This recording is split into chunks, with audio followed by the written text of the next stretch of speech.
Starting. Okay, here we are live. All right. So this 4 questions should be answered by each one of you. And myself, it's about 10 to 15 minutes long. It should take. Okay, explain one of the 3 diversity paragrams described in the Marketing Difference Matters. Making a difference matters. Sorry, keep on getting that wrong. What is one of the 3 ones that you guys found that you can describe? Darren. Oh, go ahead. Oh, no, you can go first if you want. Sorry. Oh, no, you're fine. Feel bad if I still use then. But I guess the assimilation, the discrimination and fairness, we're all the same. Is kind of what it is talking about, meaning that yeah, I guess you could say it's like being colorblind. I guess you're just not really. You're like being tolerant of. From what I understand, you're like being tolerant to other people's diversity and cultures, but to the point where you're not using them for a benefit. You're just like, yeah, everybody's the same. Let's, we'll hire whether he's Hispanic or black guy or white guy. It's like, it's all the same in my eyes, which is good, but I think there's also a lot of disadvantages to that because you're not using their talents and their cultural abilities. Correct me if I'm wrong, but that's what I got from it. No, that's what I pretty much understood too. What about you, Connor? Well, it seemed to talk about, you already mentioned a couple of these that I was thinking about, but just being fair to, it doesn't matter whether it's a woman or a man, an African-American or a Latino of some sort, but they can all bring things to the table. And we shouldn't view them, I guess, as anything different than one another. And I thought it was interesting, though, that it talked about the studies that they did where they actually looked at like a Latino or a Hispanic or African American as a leader, and they actually asked for more input from others rather than a generic white male. I thought that was kind of interesting that the being fair to all races might actually benefit your company a little bit more. I think I'm understanding the question correctly, but yeah, it's just basically saying describe one of them that you understood and all that. Oh yeah, I would say being the colorblind one was the one that I understood the best. Mm-hmm. Yes. Cool. I think one that I kind of liked and all that too. Kind of you guys both discussed about it, but it talked a little bit about discussing like the cultural of the backgrounds being open with people and all that. So it's not being the color blindness or anything like that. It's actually bringing them forth. By basically what I understood, it's kind of like saying you have something different. I have something different. Let's put it together and make something great. Kind of taking inputs and backgrounds from where they're from and what areas or what they're doing and stuff like that. That's what I understood it to be as well. That I like that about that. The next one, it says, give an example of the organization you have observed or worked for that shows some aspect of these things you have chosen. Since Connor, you just got off work, why don't you start with that? I guess, how have you seen what you described at your workplace? So, and also with that, sorry, with that as well, do you think it's actually an effective way to be integrated in the business? Right now, the way Cedar Point works, the only diversity really there are a couple of the employees and management at least, and it works really well because like the shop manager is Hispanic and most of his workers speak mostly Spanish. and he's bilingual, and it really helps him communicate better with some of the employees and some of the drivers that we have. So I see that as a positive for the business. And it also brings a little bit of culture to where we work. It's not just a boring work environment. It actually is fun, at least in that aspect, you know. And we're always constantly asking each other questions about, oh, what's it like over there, or what was it like there, and in different countries and different regions. So it adds a little bit of depth to the business, I think. Cool. What about you, Ryan? Something I thought of that just popped into my head about this is not my work, but my wife's work.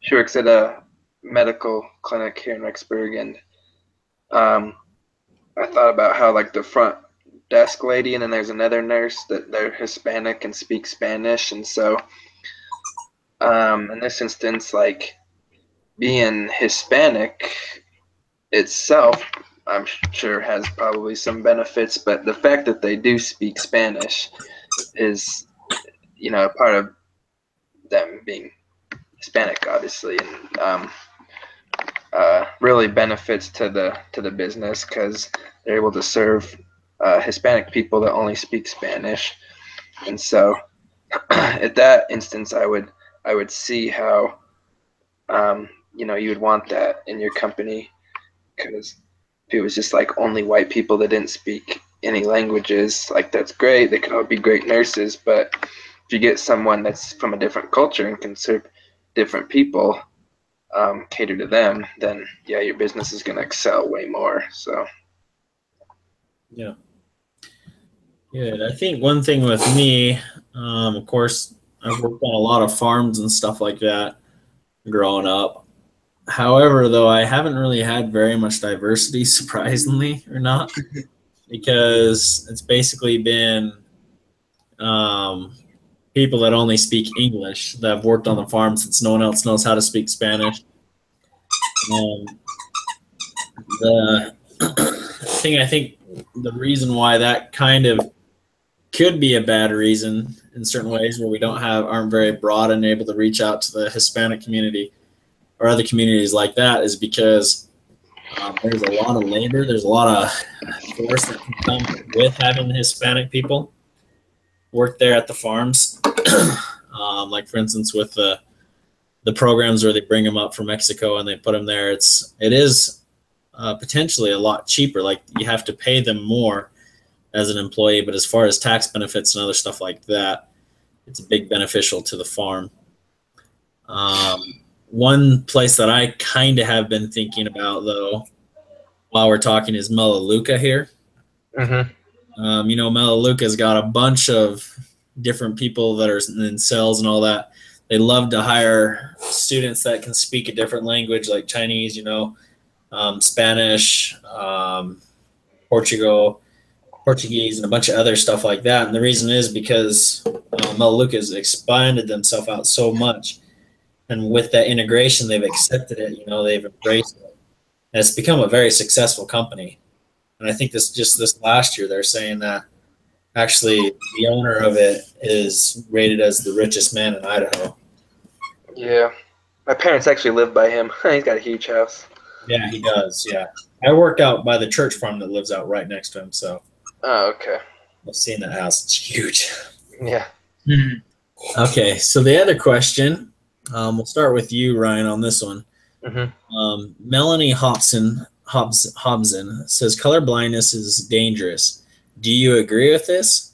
Is she making the point similar to the one made by the authors of making differences matter? Yeah, I think so. Well, I don't know. This might sound bad, but the author, and then even her, I was like, I feel like you're kind of thinking too much about diversity. I was like, I don't really think it need to be this complex, but that's just my thought. But I get what she's saying, though. Color blind, or what was it, color brave, something like that. Yeah, color brave. What am I trying? I don't even know what I'm trying to say.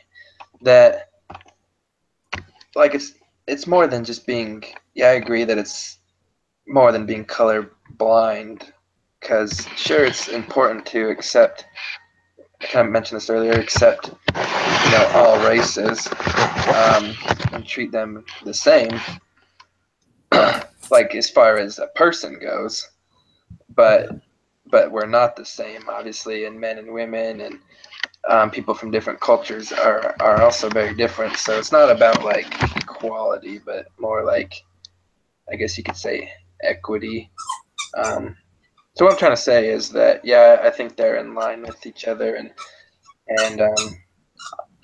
I agree with them that you want to use your differences as a strength. So it should be important to have a variety of people, which I do also believe that like you shouldn't just hire someone because of their cultural difference, just because you should have cultural difference. You should hire someone that's right for the job, whether they're white, African, or Hispanic, or Asian, or whatever. But it is important though that you are diverse, because races and genders do bring a lot of strength to the table, to the company. Hopefully it made sense. I didn't just ramble. Maybe, yeah, you got it across. What about you, Connor? Ask me the question again. I'm sorry. Yeah, so it says Melody Hobson says that color blindness is dangerous. Do you agree with her? And then continuing on with that question, it says is she making a similar point to the one made by the authors of making a difference matters? If I understand the definition of color blindness, at least the way she states it, I'd have to agree. She's saying, from what I understand, color blindness is just, I mean, the way she makes it sound is kind of like being indifferent to white or black or Hispanic or Asian, and hiring them based off of what they are and just not even looking at that and ignoring it. But her message being color brave is not treating them any different, which makes it kind of go with the other article that we read in that sense. I think the other article was talking more about the advantages of having diversity and what the advantages a company can have from it. So I think being, like she said, color brave is a better view on the whole situation. You want to hire the person that's best for the job and also add value to your firm or company or whatever it may be, and treating them with respect as if they were just another person there in the office or wherever you work. So if I think I understand her definition, I'd say I have to agree with her. Okay. Sounds good. I think me personally with color blindness, is it dangerous? I think yes, it can be dangerous in some cases, but at the same time, I agree with her, but I kind of disagree at the same time. And maybe it's just that I didn't understand her point very well. But I do think that being color brave is a good thing. Embracing the other people and all that, embracing their cultures, embracing their color in places like that, and applying that into the workplace. And I do think that she is making the similar point as the authors, making a difference matter as well. I don't know. I don't really know how to state it that well as you guys did, but I'm just trying to think how to state it better. I honestly think that color blindness, okay, to make it clear, color blindness it can be dangerous because you're kind of shutting off, who they really are in certain cases. Being color brave, I think that also is a great thing because you're able to go forth and embrace their differences, embrace the things, and use that, integrate it into the business. Hopefully that will increase the business and productivity of it. Okay. Makes sense to me. It's a confusing question, I think, but yeah. That was. There was just a lot to this. Like, I got lost in it sometimes. Yeah, I felt there was just, what was there, 5 or 4 different things that we're supposed to study, and I thought that we just studied way too many of them. I'm trying to keep. Yeah, it dove They really deep. overlap too. Yeah. Okay. The fourth question: is color blindness the same thing as discrimination and fairness, assumption, assimilation? Okay. Is color blindness the same thing as discrimination and fairness, assimilation?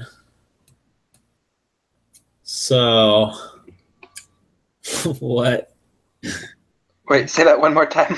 is color blindness the same thing as discrimination and fairness, assimilation? I'm pretty Oh, sure. yeah. So that's one of the 3 paradigms. Yeah.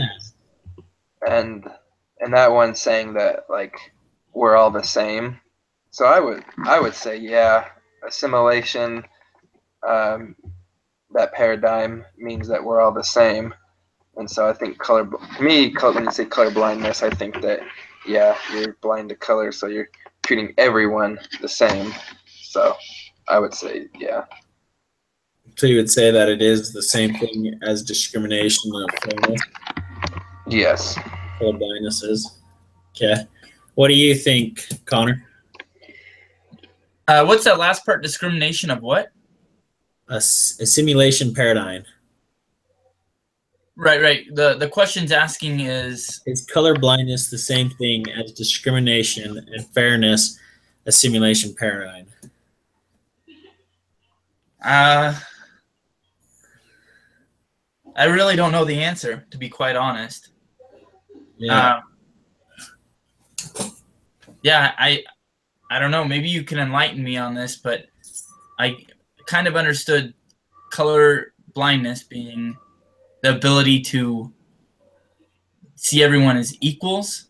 But when I hear the word discrimination, I'm thinking that's when you start posing judgments and whatnot. So I don't know if those are the same things or if they're likened unto each other. I think if I understand it correctly, I don't know if they are. Maybe you guys can help me out understand that. Yeah, there's just the 3 paradigms, and one of them's assimilation or discrimination fairness, same thing. Then there's differentiation, excess and legitimacy. Then there's integration, connecting diversity to work perspectives. So those are the 3 paradigms. And the first one that the question's talking about is assimilation. And that's just, its definition of it is saying that we're all the same. That's the paradigm, is that when you have that view, you're viewing it, everyone as being this, all gender, races and stuff is the same. Okay, that makes sense, I guess. I didn't quite understand that. Oh, I see it now. On page, 5. I think it explains it. The PowerPoint kind of breaks them down into the 3 different paradigms. So color blindness is then a discrimination, they're saying. Yeah, in a sense that yeah, you're kind of discriminating because you're viewing everybody as the same. You're not. It's weird, but it makes sense to me. Yeah. Yeah. No, it makes sense, but at the same time, it doesn't make sense to me. Yeah. Yeah, I see it on the discrimination, huh? Yeah, I don't understand that. Well, sort of understand it, but that's kind of a weird concept. Yeah. Yeah, because we kind of always talk about that everyone needs to be treated the same and equal, but yet it's saying that we're not supposed to now. Well, I think that's what's wrong with America. All these groups are like equality, gay rights, equality, blah blah blah. It's not like equality is not what we need. It's more because the family proclamation, men and women are not the same. We have our different qualities that make us different, and same with races. So in no instance should I think anyone be treated the same. You should be treated fair to how you, I guess, what am I trying to say? No, you're making sense there. You're supposed to be treated fair, but not necessarily. Yeah, it's like equality is not what we need. It's like equity. You need to be given what's fair to you. So I guess some, like, when you hear the word equality and treating everybody the same, you kind of lose the identity of the person when you treat them the same. I mean, this sounds weird, but you wouldn't treat like a celebrity the same way you would treat a normal person. You would always, just by human nature, because you kind of adore them, you're gonna offer them more of your attention or treat them just slightly differently. And it's not that they're not your equal or that you're not equal to them. It's just something about them. You're gonna treat them a little bit different. Does that make sense? Yeah. So I guess sometimes in our culture I guess thinking that equality also means I have to treat you exactly the same way. I don't think that might be the solution, kind of like what you were saying, Ryan. Yeah. Mm-hmm. Embracing the differences. Yep. You should be treated fair, but not equal. Because people have different strengths and talents and require different treatment than other people. So That makes a lot more sense. I guess the other extreme of it would be if someone has special needs, like a wheelchair, some sort of handicap. You're not going to treat that person the same, right? You're going to have to exactly. make their way for them, or You're not going to help them. with someone else that can walk down the stairs. Exactly. Competition. Yeah, I understand. Yeah, that's perfect. Okay. The final question. What do you think? Why do the authors of Making a Difference Matter believe the integration, learning, and effectiveness paradigm is the best approach to diversify the workplace? And then with that, do you agree? Explain why or why not. Which one did you say? Which paradigm did you say they chose? It is the integration, learning, and effectiveness. Oh, okay. And so it's basically the paradigm is the best approach to diversify in the workplace.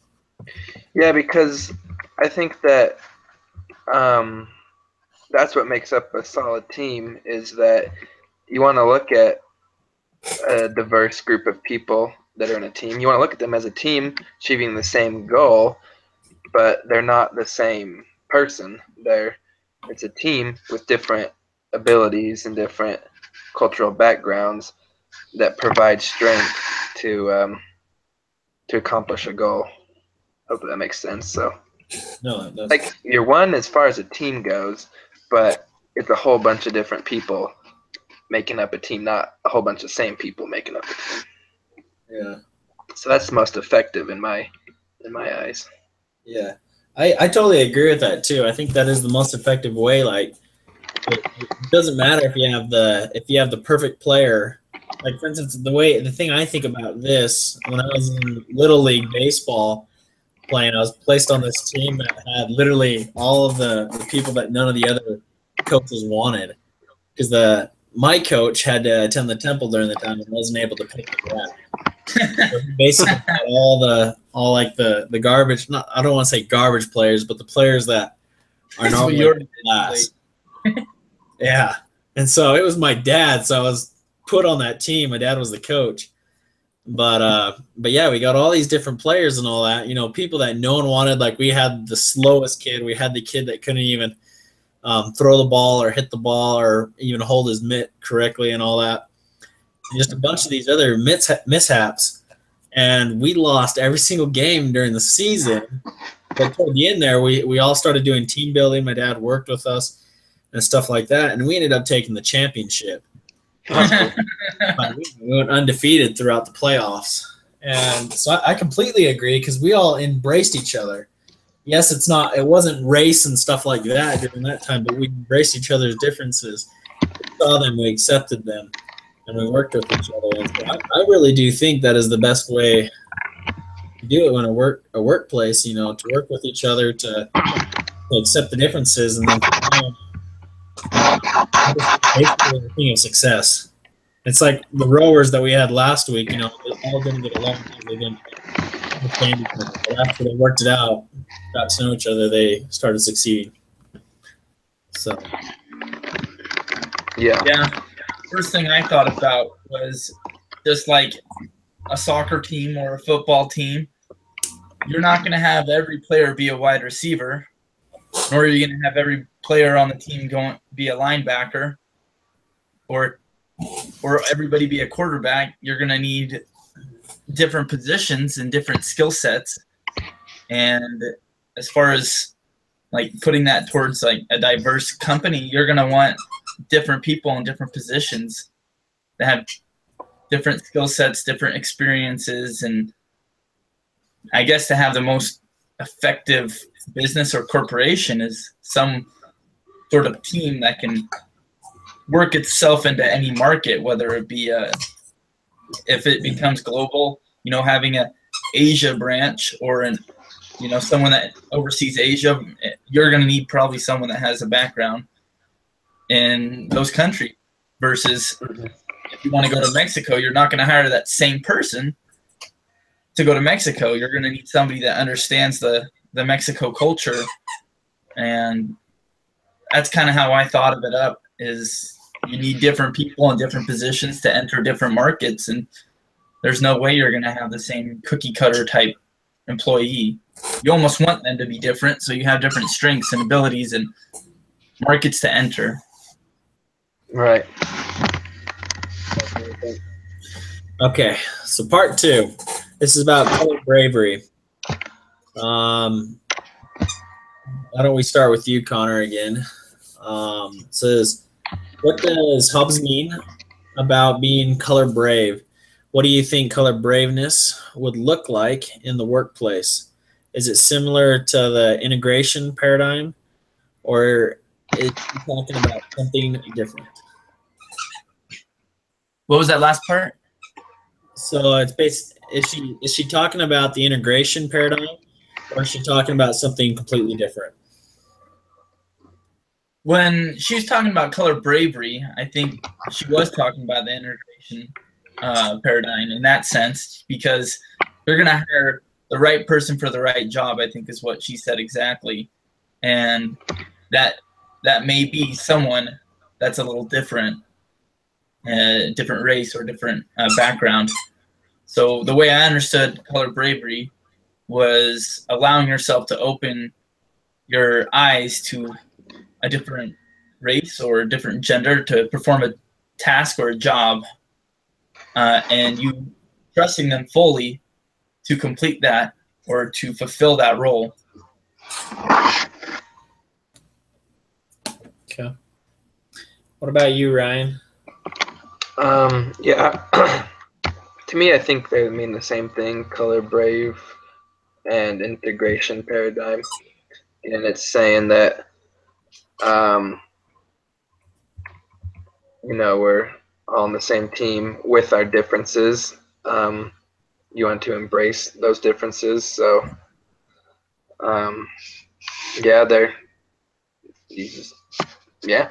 embrace your differences. Embrace the differences of your team, your company, so that you can succeed. I guess that's, to me, what I think she's talking about with color bravery, and that I think that's pretty much what the integration paradigm means too. Yeah, I agree with that. I think it's just taking what they have to offer, taking their culture, taking their, I don't want to say color because it makes it sound important, but anyway, taking the differences that they have, integrating that into the workplace and working through it. Kind of discussed a little bit in the last question. Taking each other's differences and building them together to make something great. They kind of fill in the gaps what other people are missing. All right. Yeah. So look at this other question. So the author of Making Difference Matters explains that some managers are more comfortable addressing problems with outright discrimination than more subtle diversity problems. Have you ever been in a team or group or organization where the person ideas or approaches to doing work was harder for the rest of the group to understand because of the differences in the background experiences, gender, race, or other something else? So I'll start with this one. I just realized but with this one, I have seen it where I've had a leader in one of the groups, and he's basically come through it. Being at BYU Idaho, I've had a few of these things actually, where there's one kid, he sits down and he says, all right, let's get this knocked out. This is what we'll do. This is already what I've done. This is what I need you guys to do. And we're like, okay, cool. Yeah, you've got half the project done already. And then we're sitting there, we're like, after he's left, he's like, okay, let's do this and take off. And we're sitting there, we're like, okay, we have no idea what he's actually done because our part needs to connect with his part. Mm-hmm. And so I've seen it where, like, his ideas and other stuff like that have been problems. Or another thing that I've seen too is in the workforce where I had a manager that thought he would explain things very clearly, and a lot of the times he expected the people just know what had to be done or what was going through his mind. And it made it very frustrating to try to please him or to try to do stuff or do projects with him, because he seemed to be always getting mad at you and seemed to basically not have any other way. It was his way or the highway. I remember another time with that same manager, we actually he asked us our opinions. We gave our opinions, and we thought we gave really good opinions. He's like, yeah, I like those ideas. And the next thing we know, he's doing it his way that's completely opposite and a lot harder to understand. He's expecting us to keep up with him and to do those things. Anyways, it just made a very frustrating work experience out there with him.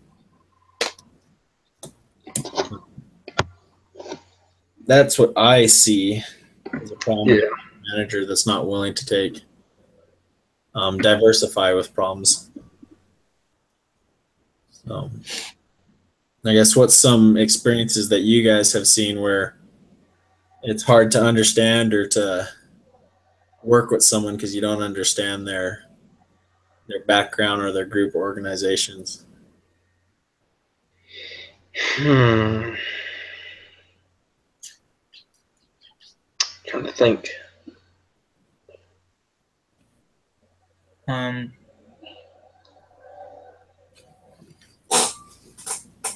You want me to repeat the question, or do you guys understand that question?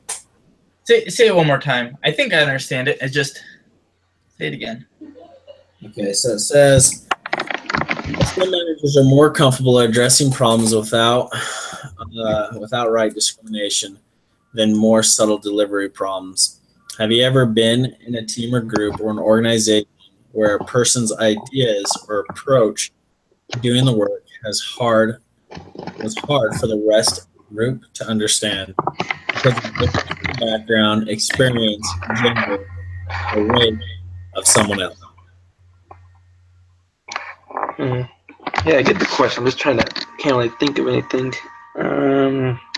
I think it's like two different questions in here. I think the main question is let's get something. I think the main question is, have you ever been in a team or group or organization where one person's ideas or approach to doing the work was hard for the rest of the group to understand because of the differences in the person's background, experience, gender, race, or other something else?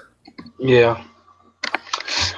I just really can't think of any examples in my life. I mean, I know I've had those experiences where I've had someone explain something to me, and I think I understand, and I go do the job, and I did it completely wrong. And then they come back to me and say, hey, you did this wrong. But like one specific example doesn't come to my mind. I mean, that happens quite often, actually. You just, even though it doesn't matter what person's background is, communication is very difficult. I mean, what one person sees in their mind is always going to be different than the other person has going on. So I can't think of like a specific example of it, but I know it's happened. So yeah. I think another one that I've kind of thought about is where I'm sure Ryan, I'm sure you guys have this, but where I'm married, there's a lot of things that, like for instance, cleanness. Like cleanness for me, there's just like I have things put away and stuff like that. But my standard of cleanness is not the same as my wife. She gets frustrated when I pick up stuff and I'm like, yeah, it's clean. You know, it looks clean to me. But in her mind, in my background, with my experience and stuff like that, it's not clean in her eyes. Yeah, that's actually a good point. Yeah, when you get married, being married, yeah, two very different genders and backgrounds coming together. That's true. That's a good point. I think about that. That's probably the best way to think about it. Yeah, the other one is from one of the conference talks. I think it was. I don't remember who gave it, or if it even is a conference talk. But it talks about how the husband would cut off the ends of the bread and give it to his wife every single day, and then after so many years, she finally blew up at him and says, "Why do you keep on giving me the worst part of the bread and all that?" And he says, "Well, I thought I was giving you the best part." He says, "This is something we always fought for as kids." And it's just their background was different and stuff like that. And so I think that's another way That's funny. to describe it. Yeah, that's a great point. I don't really think about that for some reason. So, but all right, we can move on to the next question. What could have been done? What could have been done in the situations to gain from diversity of the group? Wait, say that again? So what could have been done in the situation to gain from the diversity of the group? Oh, is this based off of our answer of the last question? I think it is. Oh, okay. I was like, what? That makes sense now. Yeah. Ruger, go lay down. Sorry, my dog, he hasn't seen anybody all day. He's very needy. Okay, not a problem. But yeah, it says make sure everyone in the group is able to share an experience. So I guess what could have been done what could have been done different in the situation that you guys shared, or an experience that you will share? Shoot. I think for me, going back to that farmer that I worked for, that everything had to be done his way, or he wouldn't explain things and all that. I think if he would have just sat down with us and we drew things out and we kind of worked with each other and asked questions when we were doing the work together, that things would have been done the correct way and, you know, a fast manner and the positive way. I think a thing with me and my wife, if we would communicate with each other and learn how to accept, you know, each other's, okay, yeah, this is the way that they do it. It's still done correctly. It may be different, but this is how it was done this way, and it came out with the same outcome, maybe even a better outcome. I think it's just coming to terms of agreeing with each other and kind of getting rid of your pride. Yeah, I agree. That's what I was about to say. There's a lot of things I think you can do, but one of the biggest, especially in like marriage, is just get rid of your pride and Lay down. And just understand that, yeah, there are differences, and that's just how it's going to be. Yeah. So I thought of an example. I work at a gymnastics gym in Rigby, as well as I attend a CrossFit gym where I work at Cedar Point. There's a CrossFit gym that my boss also owns, and he allows me to go there and train during the weekdays. The CrossFit gym trainer teaches how to do a muscle up on a bar, right? So the idea is that you do a pull up and then you push your body over it and you go up straight, if you kind of understand what I'm saying. Now it's a gymnastics move. And so when he was teaching it, the way we teach it at my gym is a little different than the way he's teaching it to everybody to work it out. So afterwards, I approached him and I asked him, "Hey, why is it that you're telling him to do this movement instead of this movement?" Because the way I see the movements is more effective from a gymnast point of view. And I think of that just having a different background, meaning he studied how to do, they're called muscle ups through the CrossFit way versus a gymnast way, even though it is a gymnast workout or a gymnast style of doing things, that his idea of how to do it, the correct form and whatnot, is different than my vision of it. So not at the end of the conversation, we agreed that there's, for the purpose of working out, there's no real wrong way to do it as long as you get up above the bar. And it's not like anything, not like we had not like we had an argument or anything like that. It was just a calm discussion. But I think if, as far as different backgrounds go, a lot of the problem solving, I'm saying it backwards, problem solving. Yeah, I'm a little dyslexic. A lot of the problem solving comes from, what's the goal? What are you trying to achieve? I mean, I guess with Kyle, it would be making sure the house is clean, kind of a situation with his wife. Or, just even though you have two different backgrounds, what's the end goal and how do we meet it? If that could be done, that'll solve a lot of the problems. So I think just being clear as to what is the end goal will solve the issues, I think. Yeah. Does that answer the questions? I think so. No, yeah, you answered. You answered. You all answered that. The one last thing I thought about and all that, it's kind of like you throw out the old ways and you create a new way with everyone else. Right. That's kind of what I was just thinking when you guys were talking as well. Okay, so question 4. It says, many companies still have a problem with outrageous discrimination. Have you ever worked for or observed a company where there is outright discrimination problems? What is the experience like?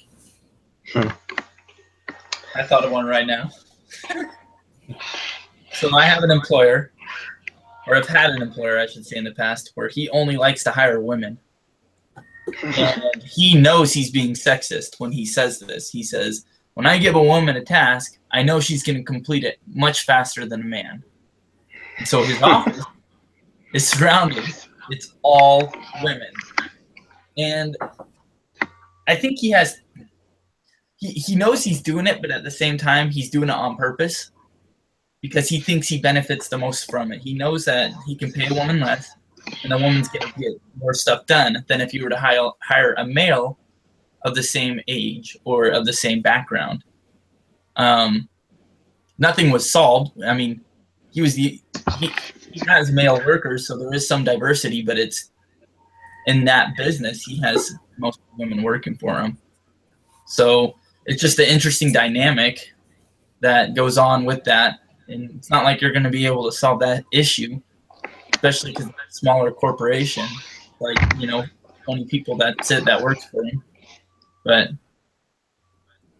Yeah. Yeah.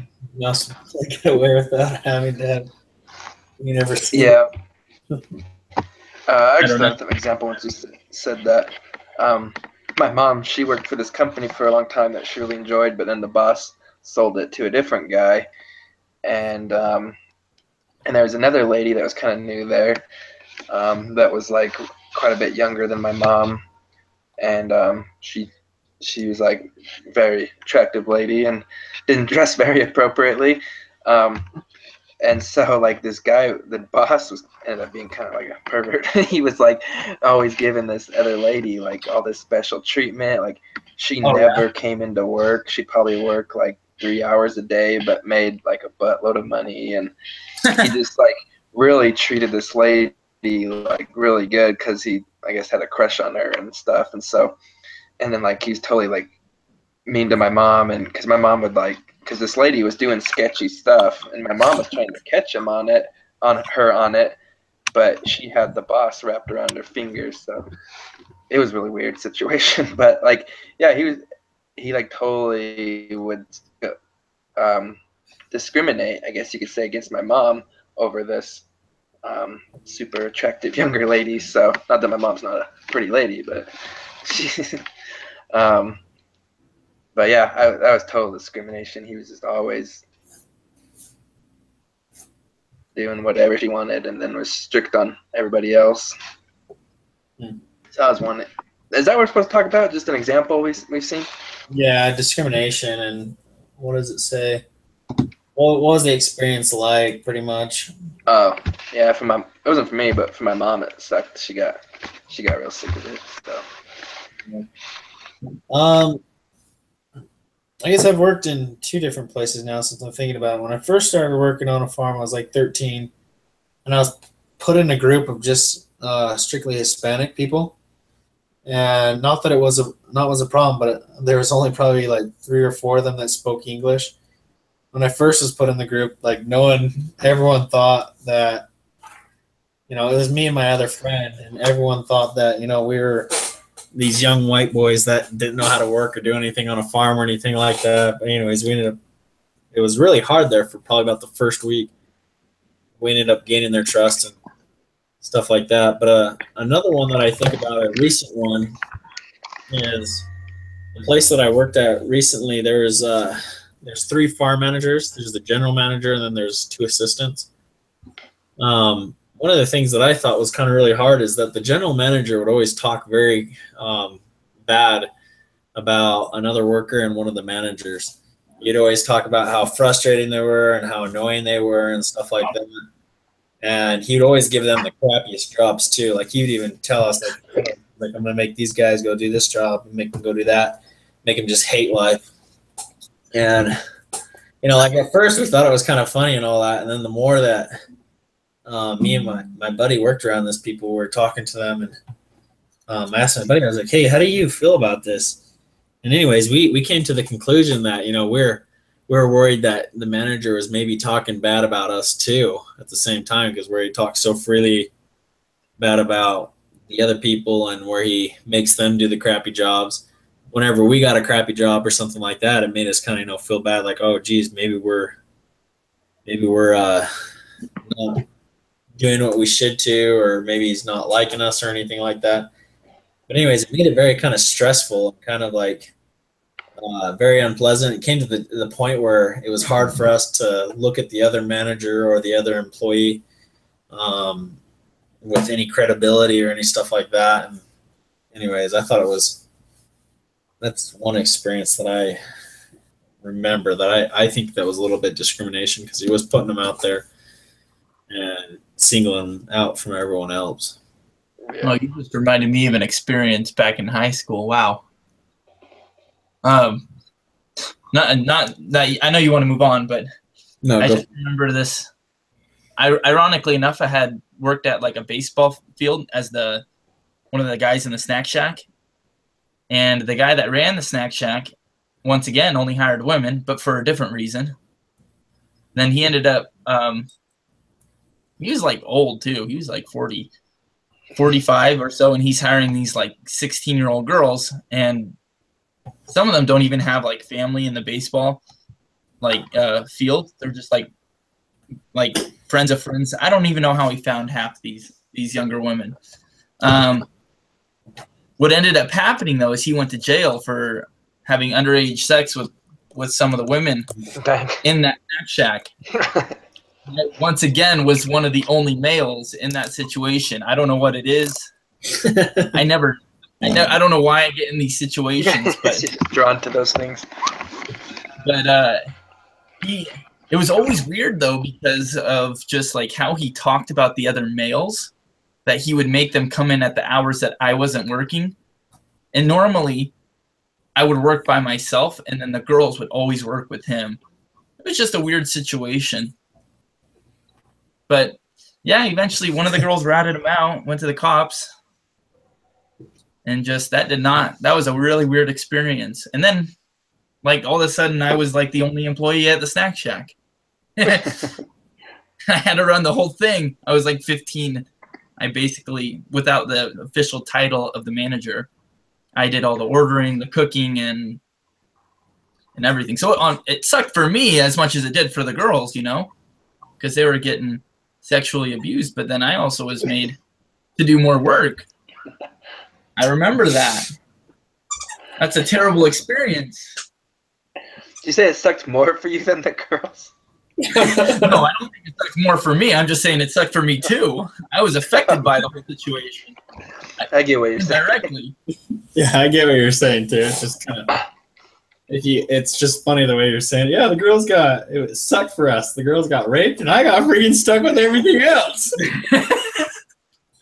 So that's terrible. Yeah, they might have had it a little worse than you. Yeah, they got a little worse. I don't know if you can really compare. Yeah. All right. So funny. we have 3 more questions. I got to be going here in like 10 minutes. Sorry But, for me. No, you're good. You're good.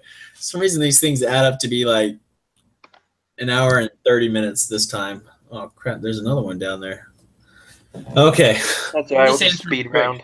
Okay. So the ESPN president, what did he mean by the answer when he answered yes to the question?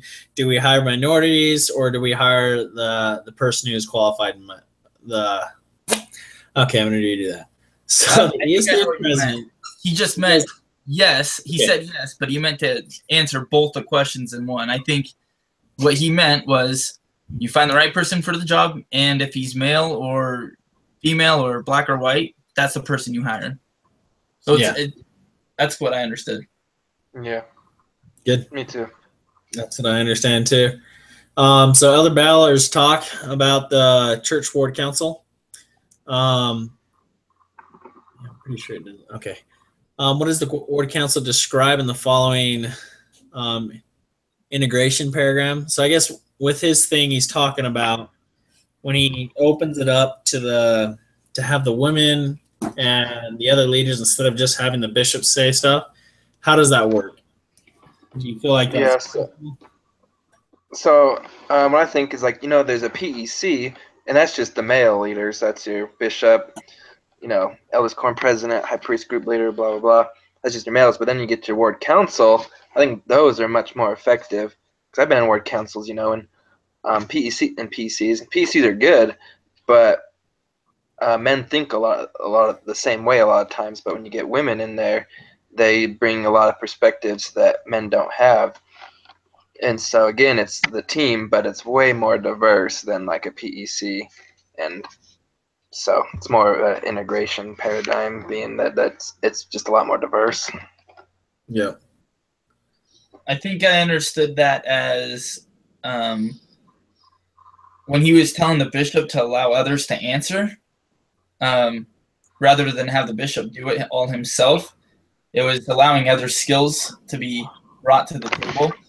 And especially, I thought maybe it was interesting that some things allowed them to feel like they're an actual team when they did that, and they felt like they were actually coming up with a solution. It's kind of like motivating the team along with getting the problem solved. So I think that's how it integrates in that sense. Yeah, that's a good point. So just the bishop making the rules, he's getting decisions. There's a lot of people, so contributing. More effective. Yeah. Yeah, that makes more sense. Yeah, that's good. Okay, we basically answered the other one. It says, what is the advantage of the bishops counseling with the elders quorum, president, relief society president, primary president, and others? They get a wider perspective. They're able to more focus on the areas. Basically. Talked about, and how could the bishop use the diversity of its council to help the ward? It's basically it doesn't just put it toward one person. You're covering all of the organizations basically by getting everyone's input and everyone's support, and so everyone's going to be basically covered. Right. That's what I understand that. Yep. Okay, the last question with this. Have you ever seen bishops or other church leaders do this? Yep. Have you ever seen the bishop? Have you ever seen a bishop's or other church leaders do this? Integrate this stuff into. I haven't. But then haven't? again, I've never been on like ward council other than in my mission, and where I served was the Dominican Republic. And let's just say we didn't have a lot of ward councils. And the few that we did have, they went way too long, and it was basically the bishop like listing off problems, but it wasn't ever, there was never really any solutions found. So I've had a bad experience with that. Haven't really seen it happen too much. Yeah. Yeah. I served in Maryland, my mission, so I'd had some bad ward councils that I was sitting at, then also some really good ones. And yeah, when it's pretty cool to watch when the bishop kind of just takes a back seat and the individual leaders basically will say, here's what we have going on. This is what we're gonna do. We'll report back next time. I forgot what the question was. Just have you seen bishops ever use that integration? Yeah. Okay. Then yeah, I have. Then I've just seen ward councils where all the different auxiliaries just really do good, and instead of just the bishop doing it all, they get about 10 times the work done rather than just the bishop doing himself. So yeah, I've seen it. Yep. I've seen both of them. I'm actually a ward clerk for mine, so I sit through PECs and all that stuff. And we recently went through a bishop change, and I've seen just the difference in it already. The bishop before, he was kind of, he was open to things, but there's a lot of things he's like, no, we're doing it this way and this way and this way. And I remember like the suggestions and stuff like that, or the ideas I had, kind of turned me off from wanting to even do other stuff or try my hardest into those things. The new bishop that we have, he's kind of more, he's like, okay, what do you guys think about this? What can we do with this? Let's gather together and let's understand these certain things. Is this what we want to do? Is this what we decide? And I just see it a lot more effective and be able to reach out to other people that way. Yeah. Sweet. I see, but I do see a little bit of disadvantage with it because there is a little bit not as much leadership. It may be just because the ward that I'm in, we're so used to the other bishop just telling us what to do that now we're just like, oh, we do this, okay. We're unsure of making the decision. But I see that. Okay, the last part is wrap it up. The Making a Difference Matters article assumes there is the same value to companies in promoting diverse workforce. Do you agree with this? What are the advantages? What are the disadvantages? A diverse workforce. I mean, yeah, it's good. There are a lot of advantages that you're obviously diverse. You're having different talents and abilities and backgrounds to a company. So that's a huge strength, but a thought that came to my mind about a disadvantage would be that someone just is bringing in, just wants diversity for the sake of diversity. So you're not really getting a qualified person. You're just not ordering them. You're just hiring them strictly because they're diverse. So I guess I think the disadvantage is if you're not using them exactly how they should be, or if they're really not qualified for the job, then it's kind of like what you were saying, Ryan. They're just not getting, the use out of that person the way they should be. Yeah. I agree with that. Just getting diversity for the sake of diversity. That's bad. Yeah. Yeah. There's actually an area, I don't know how true it was or anything like that, but the bishop, the first area that I served on mission, I served in Atlanta, Georgia, Atlanta, and the first area I served in, it was mainly black people or African Americans, and the bishop was actually an African American too, and the whole entire ward congregation, there was only a bishop and another family that were African American, I just remember the bishop making the comment, says, "Yeah, they need it. They put me in here because there's so many black people in the area that they want to get baptized." And he says, "So I'm just waiting for that stuff." But not trying to be racist or anything like that. But the bishop was probably one of the wasn't one of the best bishops that was in the ward or in all the areas I served in. And I think the reason why is because he just had that mentality, the attitude is, I'm different, and that's my plus. I don't have anything else. And I felt like he brought a lot more to the table. Hmm. Yeah, that's a good example. So another, I guess, disadvantage, yeah. I guess it brings it down. The last question said, "What approach would you take to diversify as a manager?" Ruger. What'd you say? So the last question, it says, "What approach would you take to diversify as a manager?" Oh, to diversify. I think, for me personally, of course, I'm wanting to go into agriculture. I'm wanting to go into farming and stuff like that. I think finding, I think I'm bringing up Hispanic people because that is the majority of the workforce for farmers and all that. But I think if I was to go out and look for managers and stuff like that, I wouldn't hire someone because of their race or their color or anything else like that, or a language they may be able to speak. But I would hire them for the best quality possible. It would be a huge plus if the person did speak Spanish, if they knew the culture and other things like that. Yeah. But I also think it would be a huge advantage to, depending on the market and the stuff I was doing. For instance, if I hired someone from Germany or had someone that's worked in Germany or been into Germany or something like that, and Germany's got they have a lot of nuts, like almonds, pistachios. They grow a lot of potatoes and other stuff like that too. They're having a wide diversity and they're able to see things over there. Like the markets over there are much better than the American markets, and so they're able to work things out better that way. So I think I would use color, not blindness, but color. What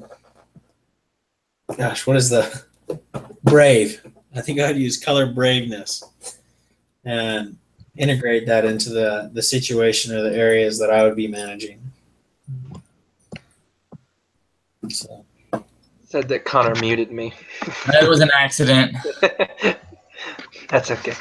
Yeah, along with that, yeah, I would say like depends on what I was going into, but if I was a manager and I was looking to hire people, and we needed to communicate with like China, then I would be put in postings that I'm hiring for these positions, but post like, looking for someone that speaks Mandarin or familiar with that culture. So I don't know. I just want people that are right for the job, but searching for they're going to be good qualified people, but I want a diverse people because I don't know what I'm trying to say. I'm looking for diversity because that's what's going to help us succeed. So yeah. I mean, it could be a white person that knows the Chinese culture really well and Mandarin.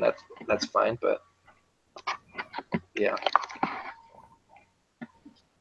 Yeah, I think it's just like if you think of your company as a toolbox, you're just going to look for the right tool to get the job done. So if that person's a crescent wrench, then it doesn't matter if he's Hispanic or white or Asian. It doesn't really matter as long as they're getting the job done. Now, I could see it on the other extreme that every single person you hire is a white male. Then, yeah, you might want to look into finding some diversity. So I think it's just using common sense.